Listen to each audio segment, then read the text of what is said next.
அனைவருக்கும் வணக்கம். சமீபத்தில் தமிழ்நாட்டில் ஒரு பிரபலமான அரசியல் தலைவர் என்ன சொல்லியிருக்காருன்னா, விபாசனா தியான முறையை பற்றி பேசியிருந்தாங்க. அதை பற்றி மேலும் சில விளக்கங்கள், அது எங்கே இருக்குது, அதில் என்னென்னலாம் செய்யணும் அப்படின்றத பற்றி ஒரு சின்ன காணொளி தான் இது. இதில் கொஞ்சம் விளக்கமாக பார்க்கலாங்க. இதுக்கு முதல்ல என்ன பண்ணுங்கன்னா, கூகுளில் போயிட்டு tamil.dhamma.sedu அடிங்க. தமிழ் தம்மா சேது அப்படின்னு டைப் பண்ணுங்கள். டைப் பண்ணிங்கன்னா உங்களுக்கு சென்னை வெப்சைட்டுடைய டீட்டெயில்ஸ் வரும். பட் இது இங்கிலீஷில் இருக்குது. கீழே வந்தீங்கன்னா விபாசனா தியான முறைன்னு தமிழில் இருக்குது பாருங்கள். இதை நீங்கள் கிளிக் பண்ணுங்கள். கிளிக் பண்ணிங்கன்னா நம்மளுக்கு இந்த மாதிரி ஒரு வெப்பேஜ் வரும். இந்த வெப்பேஜ் தான் வரும் ஆக்சுவலாக. இதில் வந்தீங்கன்னா பார்த்தீங்கன்னா இதில் நல்ல டீட்டெயில்ஸ் இருக்குது. விபாசனானா என்ன, இது எப்படி முதல்ல இது அறிமுகப்படுத்தினாங்க, இது நம்மளுக்கு அறிமுகப்படுத்தின ஆசிரியரை பற்றி இருக்கும். நிறைய விஷயங்கள் இதில் இருக்கும்.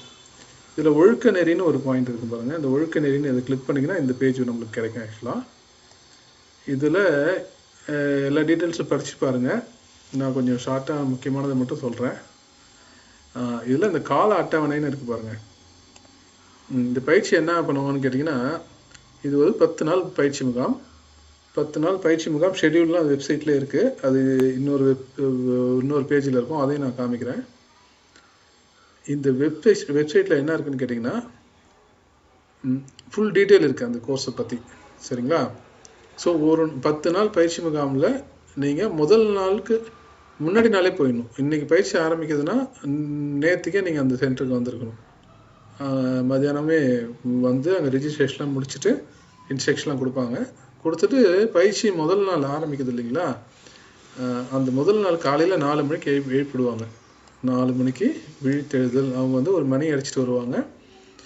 மணி அடிச்சிட்டோடனே எழுந்திரிச்சிடணும். அந்த 10 நாள் யாரும் யார்கிட்டையும் பேசவே கூடாது. அது முக்கியமான ஒரு கண்டிஷன். அது ஏதாவது அவசர தேவைகள், சின்ன சின்ன வசதி குறைபாடுகள் ஏதாவது இருந்துச்சுன்னா அது மட்டும் நீங்கள் அங்கே இருக்கக்கூடிய வாலண்டியர்ஸ்கிட்ட சின்ன மெதுவாக ஏதாவது கேட்டுக்கலாம். உங்களுக்கு வேணும், கண்டிப்பாக அது பேசி ஆகணும்னா ஒரு சின்ன 1-2 வார்த்தை நீங்கள் பேசிக்கலாம். ஆனால் பொதுவாக அது யார்கிட்டையும் எதுவுமே பேசக்கூடாதுங்க. அது நோபல் சைலன்ஸ்ன்னு அப்படின்னு சொல்கிறாங்க. சரிங்களா? ஸோ காலையில் 4 மணிக்கு எழுப்பி விடுவாங்க. 4:30 மணிக்கு நீங்கள் அந்த மெடிடேஷன் ஹால் போயிடணும். அங்கே ஒரு 2 hours மெடிடேஷன் இருக்கும். அது மெடிடேஷனை எப்படி பண்ணணுன்றது அவங்க இன்ஸ்ட்ரக்ஷன் வரும், ஆடியோ வரும் நம்மளுக்கு. அந்த ஆடியோ இன்ஸ்ட்ரக்ஷனை நீங்கள் ஃபாலோ பண்ணாலே போதும். உக்காந்துட்டு அவங்க என்னென்ன செய்ய சொல்கிறாங்களோ அது மட்டும் செய்ய சொல்லணும். அது மேலோட்டமாக சொல்லணுன்னா, முதல் 3 நாள் மூச்சு காற்றையே கவனிக்கணும், மூக்கு துவாரத்தை கவனிக்கணும். அது அவங்க ரொம்ப விளக்கமாக சொல்லிக் கொடுப்பாங்க. நான் அது டீட்டெயிலாக சொல்ல விரும்பலை. இங்கே நீங்கள் போய் கற்றுக்குங்க அங்கே. அதுக்கப்புறம் அந்த 2 மணி நேரம் மெடிடேஷன் நடக்கும்போது கீழே தான் உட்காரணும். ரொம்ப முடியாதவங்க யாராவது இருந்தாங்கன்னா அவங்களுக்கு மட்டும் சேர் கொடுப்பாங்க. அவங்க மட்டும் சேரில் உட்காந்துக்கலாம். மற்றபடி எல்லோரும் இது கீழே தான் உட்காரணும். சரிங்க. இந்த 2 மணி நேரம் செஷனில் நடுவில் ஏதாவது நீங்கள் தண்ணி குடிக்கிறதுக்கோ ஏதாவது அவசர தேவைக்கு போகணுன்னா போயிட்டு ஒரு 2 நிமிஷத்தில் திரும்பி வந்துடணும்.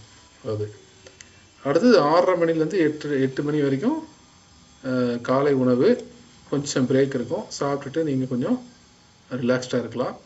அதுக்கப்புறம் 8 மணிலேருந்து 9 மணி வரைக்கும் மறுபடியும் கூட்டு தியானம். இந்த தியானம் அடுத்ததில் பார்த்தீங்கன்னா, தியான கூடத்திலையோ அல்லது தங்கும் அறையிலையோ தியானம் சொல்கிறாங்க இல்லையா, அது புது ஸ்டூடெண்ட்ஸுங்களுக்கு தியான கூடத்தில் தான் நடக்கும். பழைய ஸ்டூடெண்ட்ஸ் இருக்காங்களா, ஏற்கனவே அந்த பயிற்சி முடித்தவங்க இருக்காங்க இல்லையா, அவங்க அறையிலேயே தங்கி கூட தியானம் பண்ணலாம். அது ஒரு விஷயம். அடுத்தது 9லேருந்து 11 மணி வரைக்கும் மறுபடியும் தியானம் தான் இருக்கும். 11லேருந்து 12 மணி வரைக்கும் பகல் உணவு. 12லேருந்து 1 மணி வரைக்கும் என்னென்னா ஓய்வு. ஆசிரியர்கிட்ட சின்ன சின்ன விஷயங்கள் ஏதாவது உங்களுக்கு இந்த மாதிரி சில அனுபவங்கள் இருக்குது, அது என்ன பண்ணணும்னு தெரியல அப்படின்னா மட்டும் 1 நிமிஷம் 2 நிமிஷம் பேசுகிறதுக்கு அவங்களே டைம் கொடுப்பாங்க. அப்போ நீங்கள் ஆசிரியர் கூப்பிட்டு கேட்கும்போது மட்டும் அதை மட்டும் சொன்னால் போதும். அடுத்து மதியானம் 1லேருந்து 2:30 மணி வரைக்கும் மறுபடியும் கூட்டு தியானம். 2:30லேருந்து 3:30 வரைக்கும் மறுபடியும் ஒரு தியானம். அப்புறம் 3:30லேருந்து 5 மணி வரைக்கும் ஒரு தியானம். ஒவ்வொரு தியானத்துக்கு நடுவில் கொஞ்சம் ஒரு 5 நிமிஷம் 10 நிமிஷம் பிரேக் இருக்கும். தியானம் நடக்கும்போதும் நீங்கள் ரொம்ப அசௌகரியமாக இருந்துச்சுன்னா நீங்கள் வெளியில் எழுந்திரிச்சு வந்து கொஞ்சம் ஒரு 2 நிமிஷம் 5 நிமிஷம் ரிலாக்ஸ் பண்ணிவிட்டு மறுபடியும் உள்ளே போயிடலாம். மறுபடியும் 5 மணிலேருந்து 6 மணி வரைக்கும் ஒரு தேநீர் இடைவேளை. 6 மணிக்கு முன்னாடி வந்து அந்த ஜூஸ் கொடுப்பாங்க, சின்னதாக எளிய சைவ உணவு கொடுப்பாங்க. 6 மணிக்கோட சாப்பாடு முடிஞ்சிடுங்க. சுகர் பேஷண்ட்டு இல்லை வேறு யாராவது உடம்பு சரியில்லாமல் இருக்கவங்கன்னா அவங்களுக்கு மட்டும் ஸ்பெஷலாக பெர்மிஷன் வாங்கினீங்கன்னா இரவு உணவு வந்து 9 மணிக்கு அது கொடுப்பாங்க. பட் பொதுவாக வந்து 6 மணிக்கு சாப்பாடு 6 மணிக்கு முன்னாடி முடிச்சிடணும். இப்போ நம்ம எதுவும் வேலையே இல்லாமல் தியானமே பண்ணிகிட்ருக்கோம் இல்லைங்களா இந்த இடத்துல, அதனால் அதிகமாக பசி இருக்காது. பொதுவாக வந்து யாருக்கும் அங்கே பசியாக இருக்குது அப்படின்னு ஃபீல் பண்ண மாட்டாங்க. முதல் நாள் ஒரு மாதிரியாக இருக்கும், 2வது நாள் 3வது நாள்லாம் அதில் அந்த பசி தெரியாது ஆக்சுவலாக. அடுத்தது பார்த்திங்கன்னா 6லேருந்து 7 வரை மறுபடியும் ஒரு கூட்டு தியானம். அப்புறம் 7லேருந்து 8:15 வரை ஆசிரியரின் பேருரைன்னு ஒன்று இருக்குது. அதை வந்து எல்லா லாங்குவேஜ்லேயும் கொடுப்பாங்க. ஒவ்வொரு லாங்குவேஜும் ஒரு ஹால் நடக்கும். அந்த இடத்துல வந்து பார்த்திங்கன்னா ஏற்கனவே ரெக்கார்டட் வாய்ஸ் திரு கோயங்கர் அவர்களுடைய பேருரையை வந்து தமிழில் டிரான்ஸ்லேட் பண்ணி ஒரு ரெக்கார்டட் வாய்ஸ் சிடி போடுவாங்க. அதை நம்ம கேட்கணும். அது என்ன அங்கே சொல்லுவாங்கன்னு கேட்டிங்கன்னா, நம்மளுடைய மனோபாவத்தை அங்கே வெளிச்சம் போட்டு காட்டுவாங்க. நீங்கள் காலையிலேருந்து சாயங்காலம் வரைக்கும் என்னென்னலாம் நினச்சிருப்பீங்க அப்படின்றத அவங்க சொல்லுவாங்க. சில ஆன்மீக தகவல்களும் அதில் வரும். அது ரொம்ப நல்லாயிருக்கும் அது கேட்குறதுக்கு. இது தினமும் இந்த ஸ்பீச்சு வேறு வேறு மாதிரி இருக்கும். 10 நாளுக்கும் 10 சிடி இருக்குது, தனித்தனியாக அதை போடுவாங்க. அது ஸ்பீச் முடிஞ்ச உடனே ஒரு அரை மணி நேரம் 3/4 மணி நேரம் தியானம் இருக்கும். அதுக்கப்புறம் 9லேருந்து 9:15 9:30 வரைக்கும் கேள்வி பதில். ஏதாவது உங்களுக்கு நீங்கள் என்ன ஃபீல் பண்ணுறீங்க, எதாவது உங்களுடைய அனுபவத்தெல்லாம் அவங்க கேட்பாங்க. அது 1 or 2 மினிட்ஸ் நம்ம அதை பற்றி பேசிவிட்டு 9:30 மணிக்கு ரூமுக்கு போய் தங்கிடலாம். ஸோ அக்காமடேஷன்லாம் நல்லாயிருக்கும். தங்குற இடத்துல கொசு வலை இருக்கும், ஹாட் வாட்டர் கிடைக்கும். இதே தான் 10 நாள் நடக்கும். ஆக்சுவலாக 10 நாளும் இதே தான் நடக்கும். 11வது நாள் முடிஞ்சதுக்கப்புறம் 11வது நாள் காலையில் இந்த கூட்டு தியானம் நடக்கும் 4:30லேருந்து 6:30 மணி வரைக்கும். அப்போ வந்து நம்மளுக்கு அதோட பயிற்சி முடிஞ்சிடும். அந்த 10வது நாள் காலையில் 11 மணிக்கோ 12 மணிக்கோ வந்து உங்களுக்கு பேசுகிறதுக்கு அனுமதி உண்டு. அதுக்கு முன்னாடி வரைக்கும் யார்கிட்டையும் பேசக்கூடாதுங்க. ஸோ அந்த 10வது நாள் தான் பேசுவாங்க. அதுக்கு முன்னாடி வரைக்கும் பேசுகிறது ஒன்றும் கிடையாது. இந்த முதல் 3 நாள் வந்து இந்த மூச்சை கவனிக்கிற பயிற்சி இருக்கும். அதுக்கப்புறம் உச்சந்தலையிலேருந்து உள்ளங்கால் வரைக்கும் கவனிக்கிற பயிற்சி இருக்கும். எகைன் இது வந்து ஒரு மேலோட்டமாக சொல்கிறது. டீட்டெயிலாக நீங்கள் அந்த பயிற்சி அட்டன் பண்ணிங்கன்னா உங்களுக்கு டீட்டெயிலாக சொல்லி கொடுப்பாங்க. இந்த 10 நாள் முக்கியமான விஷயம் என்னன்னு கேட்டிங்கன்னா, 10 நாளும் நீங்கள் வந்து வெளி உலக தொடர்பே உங்களுக்கு கிடையாது. உங்களுக்கு ஃபோன் யூஸ் பண்ண முடியாது, யார்ட்டையும் பேச முடியாது, புக்கு படிக்க முடியாது, வேறு ஏதாவது நீங்கள் ப்ரேயர் பண்ணணும், அதாவது அந்த மாதிரிலாம் எதுவுமே பண்ண முடியாது. அதுமாதிரி இந்த ஹாலில் பார்த்தீங்கன்னா எந்த ஒரு ஆசிரியருடைய ஃபோட்டோவும் இருக்காது, ஒரு சிம்பிளும் இருக்காது, எதுவுமே இருக்காது. வெறும் வெள்ளையாக இருக்கும். அதாவது ஒரு வீட்டில் வெள்ளை செவரு இருக்கு இல்லையா, அது அவ்வளோதான் இருக்கும். எந்த வித வாக்கியமும் அங்கே எழுதியிருக்காது. ரொம்ப வித்தியாசமான இடமா இருக்கும். இதை வந்து நிறைய பேர் இந்த பயிற்சி அட்டன் பண்ணியிருக்காங்க. இந்த பயிற்சியில் எனக்கு பிடிச்ச ரொம்ப முக்கியமான விஷயம் என்னன்னு கேட்டிங்கன்னா, இதில் நீங்கள் போய் இந்த பயிற்சிக்கு டொனேஷன் கொடுத்தீங்கன்னா அவங்க வாங்க மாட்டாங்க. ஏன்னா இந்த பயிற்சி வந்து முழுக்க முழுக்க இலவசமாக தான் நடக்குது. அந்த இலவசமாக எப்படி நடக்குதுன்னா, ஏற்கனவே பயிற்சியை முடித்தவங்க கொடுக்குற டொனேஷனில் தான் அது நடக்குதே தவிர 10 நாள் பயிற்சியை முடிக்காதவங்க டொனேஷன் கொடுக்கறதுக்கு தகுதி இல்லை அப்படின்ற மாதிரி ஒரு ரூல்ஸ் வச்சுருக்காங்க. ஸோ நீங்கள் 10 நாள் பயிற்சி முடிஞ்சதுக்கப்புறம் விருப்பப்பட்டவங்க டொனேஷன் கொடுக்கலாம். அதுவும் கம்பல்சரி கிடையாது. இது ஒரு முக்கியமான ஒரு விஷயம். 3 வேளை உணவு, அக்காமடேட் தங்குற இடம் மற்றும் பல சின்ன சின்ன வசதிகள் எல்லாமே இருக்கும். இந்த 10 நாளுமே வந்து வெளியில் என்ன நடக்குன்றது நம்மளுக்கு தெரியாதுன்றதுனால அது நம்மளுக்கு உடம்புக்கும் மனசுக்கும் ஒரு பெரிய புத்துணர்ச்சியாக இருக்கும். இது ஒரு முக்கியமான விஷயம். அடுத்தது வந்து பார்த்திங்கன்னா, இந்த பயிற்சி முறையை தான் வந்து கிரண் பேடி வந்து தீஹார் ஜெயிலில் ஒரு 20-30 வருஷத்துக்கு முன்னாடியே இந்த பயிற்சி முறையை அவங்க கைதிகளுக்கு சொல்லி கொடுத்துருக்காங்க. சொல்லி கொடுத்து அந்த கைதிகளில் மிகப்பெரிய மனமாற்றம்லாம் ஏற்பட்டது அப்படின்றத நம்ம அந்த வீடியோவில் பார்க்குறோம். அதனால் இது ரொம்ப சிறப்பான பயிற்சி. அதுக்கப்புறம் இந்த கோர்ஸ் ஷெடியூல், இது வந்து என்னென்னலாம் இருக்குது, எப்போ கோர்ஸ் இருக்குது அப்படின்னு பார்க்கலாம். இப்போ பாருங்கன்னா இதில் வந்து சென்னை மையம்னு இருக்குங்களா, அதை கிளிக் பண்ணிங்கன்னா சென்னை மையம் எங்கே இருக்குது, எப்படி போகணும் அப்படின்றதெல்லாம் டீட்டெயில்ஸ் கொடுத்துருப்பாங்க. இது சென்னையில் திருமுடிவாக்கத்தில் இருக்குது. பல்லாவரத்துலேருந்து நீங்கள் திருமுடிவாக்கம் பஸ் கிடைக்கும். அது வந்து திருநீர்மலை வழியாக அது போகும். திருமுடிவாக்கத்தில் பஸ்ஸில் இறங்கி நீங்கள் கொஞ்சம் நடக்கிற தூரம் தான், அது நடந்து போகலாம். இந்த மேப்லாம் கொடுத்துருக்காங்க. நான் கூகுள் மேப் லொக்கேஷன் உங்களுக்கு அனுப்புகிறேன். இங்கே கான்டாக்ட் நம்பர்லாம் கூட இருக்குது. நீங்கள் ஃபோன் பண்ணி டீட்டெயில்ஸ் வேணால் கேட்டுக்கலாம். இது வந்து சென்னையில் இருக்கக்கூடிய லொக்கேஷன். தமிழ்நாட்டில் வந்து திருவண்ணாமலையில் ஒரு சென்டர் இருக்குது, திண்டுக்கல்லில் ஒரு சென்டர் இருக்குது. நீங்கள் அந்த மெயின் வெப்சைட்டில் போய் பார்த்தீங்கன்னா இருக்கும். இதில் இங்கே கொடுத்துருப்பாங்க வேறு மற்ற ஊர்களில் அப்படின்னா தமிழ்நாட்டில் வேறு எங்கெங்கே சிறப்பு பயிற்சிகள்லாம் நடக்குதுன்றதை போட்டிருப்பாங்க. அதுக்கப்புறம் நீங்கள் பயிற்சியை வந்து விண்ணப்பித்தல் இதை கிளிக் பண்ணிங்கன்னா ஷெடியூல் என்னென்னலாம் கோர்ஸ் இருக்குது அப்படின்னு பார்த்தீங்கன்னா நிறைய கோர்சஸ் இருக்குது. ஆனால் முதல் டைம் இந்த கோர்ஸ் அட்டன் பண்ணுறவங்க வந்து 10 நாள் பயிற்சி முகாம் தான் அட்டன் பண்ணணும்.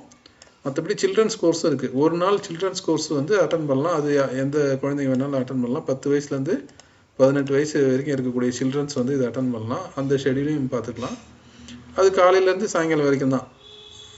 அது சில்ட்ரன்ஸ் ப்ரோக்ராம், பிள்ளைங்களுக்கு ரொம்ப யூஸ்ஃபுல்லாக இருக்கும். அது ஆனா தியானம் சொல்லிட்டு ஒரு தியானம் சொல்லி கொடுப்பாங்க. ஸோ அந்த கோர்ஸ் ஷெடியூல்லே எந்த டைம் உங்களுக்கு சூட்டபிளாக இருக்கோ அந்த டேட்டில் வந்து நீங்கள் அப்ளைன்னு கிளிக் பண்ணிங்கன்னா உங்களுக்கு அந்த அப்ளிகேஷன் ஃபார்ம் ஓப்பன் ஆகும். அதுக்கப்புறம் இந்த ஷார்ட் கோர்சஸ் பார்த்தீங்கன்னா எலிஜிபிலிட்டி பார்த்தீங்கன்னா ஓல்டு ஸ்டூடெண்ட்ஸுக்கு மட்டும்தான். 3 நாள் பயிற்சி முகாம் வந்து ஒரு 10 நாள் பயிற்சி முகாம் முடித்தவங்க தான் இந்த 3 நாள் பயிற்சியெலாம் அட்டன் பண்ணலாம். மற்றபடி பார்த்தீங்கன்னா 1 டே கோர்ஸு, 3 நாள் கோர்ஸு இதெல்லாம் வந்து 8 நாள் கோர்ஸு எல்லாமே ஓல்டு ஸ்டூடெண்ட்ஸுங்களுக்கு தான். இப்போ அந்த 10 டேஸ் கோர்ஸ்னு பார்க்கணும். 2023 10 டேஸ் கோர்ஸ் இப்போ முடிஞ்சிருச்சு. 2024 10 டேஸ் கோர்ஸ் இருக்குது. இந்த 10 டேஸ் கோர்ஸில் பார்த்தீங்கன்னா கிட்டத்தட்ட ஒவ்வொரு மாதமும் 2 10 டேஸ் கோர்ஸ் இருக்கும் நார்மலாக. இப்போ இது 3 ஜனவரிலேருந்து 14 ஜனவரி வரைக்கும் நடந்துகிட்ருக்கு, இன் ப்ராக்ரஸ் இருக்குது. அதுக்கப்புறம் இது இப்போ கோர்ஸ் ஃபுல்லுன்னு சொன்னால் நீங்கள் அப்ளை பண்ண முடியாது. இது வந்து அப்ளை பண்ண முடியாது, ஏன்னா இது கோர்ஸ் ஆல்ரெடி நிறைய பேர் அப்ளை பண்ணிட்டாங்க. அடுத்த கோர்ஸ் பார்த்தீங்கன்னா பிப்ரவரியில் இருக்குது. இது வந்து ஓல்டு ஸ்டூடெண்ட்ஸுங்களுக்கு. அப்படின்னா நீங்கள் புதுசாக வரவங்க இதை அப்ளை பண்ண முடியாது. ஏற்கனவே 10 நாள் பயிற்சி முடித்தவங்க மட்டும்தான் இந்த கோர்ஸ் அப்ளை பண்ண முடியும். இங்கே பாருங்கள், அடுத்து மார்ச்சில் இருக்குது. மார்ச் 13ஆம் தேதியிலேருந்து இருக்குது. அதுக்கப்புறம் மார்ச் 27ஆம் தேதி ஒரு கோர்ஸ் ஆரம்பிக்குது. ஸோ இதெல்லாம் வந்து நீங்கள் பார்த்துக்கலாம். ஸோ இந்த கோர்ஸஸ்லாம் இன்னும் அப்ளை பண்ணல, அப்புறமா ஓப்பன் ஆகும், அப்போ நீங்கள் அப்ளை பண்ணிக்கலாம். சரிங்களா? இப்போ இந்த அப்ளைன்னு கிளிக் பண்ணிங்கன்னா உங்களுக்கு ஒரு வெப்பேஜ் வரும். இதில் வந்து நீங்கள் 10 நாள் ஏற்கனவே ஓல்டு ஸ்டூடெண்ட்ஸான்னு தெரிஞ்சுக்கிறதாக நீங்கள் ஏற்கனவே அட்டன் பண்ணியிருக்கீங்கன்னு கேட்குறாங்க. இல்லை என்னோன்னு கொடுங்க, புதுசாக வரவங்க. ஸோ மேல் ஃபீமேல் அது கேட்குறாங்க. ரீஜன் வந்து இந்தியாவை செலக்ட் பண்ணிக்கோங்க. செலக்ட் பண்ணிவிட்டு எஸ் அக்செப்ட்னு கொடுத்துட்டு நெக்ஸ்ட் பேஜ் போனீங்கன்னா உங்கள் டீட்டெயில்ஸ்லாம் அது கேட்கும். உங்கள் பேர், மற்ற எல்லா அந்த டேர்ம்ஸ் அண்ட் கண்டிஷன்ஸ்லாம் கொடுத்துருப்பாங்க, முக்கியமான இன்ஸ்ட்ரக்ஷன்ஸ் எல்லாம். அதெல்லாம் படித்து பாருங்கள். படித்து பார்த்துட்டு அதுக்கப்புறமா வந்து ஒரு ஃபார்ம் வரும் நம்ம டீட்டெயில்ஸ்லாம் ஃபில் பண்ணுறதுக்கு. அந்த ஃபார்மில் நீங்கள் டீட்டெயில் ஃபில் பண்ணதுக்குன்னா கன்ஃபர்மேஷன் இமெயில் வரும் உங்களுக்கு. நீங்கள் அப்ளை பண்ணியிருக்கீங்க, உங்களுக்கு வந்து இந்த இப்போ நாங்கள் அனுமதி அளிக்கிறோம் அப்படின்னு வரும். சரிங்களா? இந்த டீட்டெயில்ஸ்லாம் ஃபில் பண்ணி அனுப்பணும். ஃபோன் நம்பர், பேசிக் டீட்டெயில்ஸ் தான், நம்மளை பற்றி பேசிக் டீட்டெயில்ஸ் தான் இருக்கும். ஃபோட்டோஸ் வேணால் அப்லோட் பண்ணுங்கள். ஸோ இது கொடுத்தீங்கன்னா உங்களுக்கு டீட்டெயில்ஸ்லாம் கொடுத்தா உங்களுக்கு கன்ஃபர்மேஷன் மெயில் வரும். அதை பேஸ் பண்ணி நீங்கள் இதை அட்டன் பண்ணலாம். ஸோ முதல் டைம் நீங்கள் ஒரு 10 நாள் கோர்ஸ் அட்டன் பண்ணி முடிக்கணும். அதுக்கப்புறமா தான் வந்து ஒரு 2 நாள் 3 நாள் கோர்ஸோ இல்லைனா வந்து 8 நாள் கோர்ஸோ அதெல்லாம் அட்டன் பண்ணலாம். இதில் நீங்கள் பார்த்தீங்கன்னா இதில் ஹையர் லெவல் கோர்சஸ்லாம் இருக்குது பாருங்கள். 20 டேஸ் கோர்ஸ் இருக்குது பாருங்கள். ஸோ பிப்ரவரி 10ஆம் தேதி 20 நாள் கோர்ஸ் இருக்குது. இந்த 20 நாள் கோர்ஸ் வந்து ஓல்டு ஸ்டூடெண்ட்ஸுக்கு மட்டும்தான். அதுக்கு சில ரெக்குயர்மெண்ட்ஸ்லாம் இருக்குது. 20 நாள் கோர்ஸ் வந்து ஒரு 30 நாள் கோர்ஸ் இருக்குது பாருங்கள். 20 நாள் கோர்ஸ் முடிச்சா தான் 30 நாள் கோர்ஸ் அட்டன் பண்ண முடியும். இந்த மாதிரி சில டேர்ம்ஸ் அண்ட் கண்டிஷன்ஸ்லாம் இருக்குது. ஸோ இதை வாழ்க்கையில் இது ஒரு முறை அட்டன் பண்ணி பார்த்துட்டு நம்ம எத்தனையோ தியான முறைகள் போய் கற்றுக்கலாம். ஆனால் கற்றுக்கிட்டு அதை நம்ம வீட்டில் ப்ராக்டிஸ் பண்ணுறோமா அப்படின்னா தெரியாது. ஆனால் இங்கே 10 நாள் போயிட்டிங்கன்னா வேறு வேலை எதுவுமே கிடையாது உங்களுக்கு. 10 நாள் இந்த தியானத்தை மட்டும் நீங்கள் செஞ்சுட்டு, ஒர்க் ஷாப்னால் என்ன, ரியலாக செய்யணும். அதை சும்மா தியரியில் கற்றுக்கிட்டு வர்றது மட்டும் கிடையாது, அங்கே செஞ்சே காமிக்கணும், செய்யணும். அதனால் இது ரொம்ப வித்தியாசமான ஒரு அனுபவமாக இருக்கும் அனைவருக்கும். வாய்ப்புள்ளவர்கள் இதை பயன்படுத்தி இந்த கோர்ஸ் அட்டன் பண்ணுங்கள். இது ஆக்சுவலாக பார்த்தீங்கன்னா புத்தர் வந்து ஞானம் அடைஞ்சார் இல்லையா, அவர் எப்படி ஞானம் அடைஞ்சார், அது எப்படி அவர் அந்த ஞானத்தை வந்து அவருடைய சீடர்களுக்கு சொல்லி கொடுத்தாரு. அந்த பயிற்சி முறையை தான் வந்து குரு சீடர் வழியாக 2000 வருஷமாக இது குரு சீடர் வழியாகவே இது கடத்தப்பட்டு வந்திருக்கிறது. அதுதான் நம்மளுக்கு டீட்டெயிலாக நம்மளுக்கு சொல்லி கொடுப்பாங்க. இந்த வெப்சைட்லேயே எல்லா டீட்டெயிலும் இருக்குது. நீங்கள் எல்லாம் ஃபுல்லாக படித்து பார்த்துட்டு அதுக்கப்புறமா டிசைட் பண்ணுங்கள். தேங்க்யூ.